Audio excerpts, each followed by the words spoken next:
একটা লক্ষ্য করে 3 মাস দূরে গেছি। কি হয়েছে? এরকম মেয়েদের মতো বিড়বিড় করছো কেন? শোনো, কাজটা ঠিক মতো করো। আর বিয়ের পর এসব রান্নাঘরের কাজকর্ম আমি করতে পারবো না। যা করতে হবে তুমিই করবা। ওই বুড়ে বালি, আপনাকে জীবনেও আমি রান্না করে খাওয়াবো না, কারণ আপনাকে আমি কোনোদিনও বিয়েও করবো না। আপনি যে জিনিস সেটা আমি প্রথম দিনই বুঝে গেছি। আপনাকে বিয়ে করে আমার জীবনটাকে নষ্ট করতে চাই না। বুঝলেন? সেটা পরে দেখা যাবে। ঠিক করে কাজ করো চান্দু। হাত কেটে গেছে। কি হয়েছে?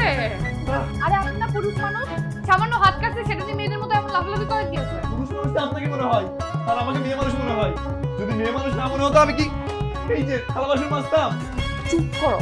এরকম ভেবে করে কাঁদলে মানুষ কি বলবে? আর আমার মা যদি শোনে তোমার সাথে তো জীবনেও বিয়ে দেবে না। আরে আপনার মতো ডাইনিকে আমি বিয়ে করতে চাই না। আপনাকে বিয়ে করা মানে দোজখের ভিতর ঝাঁপ দেওয়া। শোনো, এসব কথা বলে না কোনো লাভ নাই।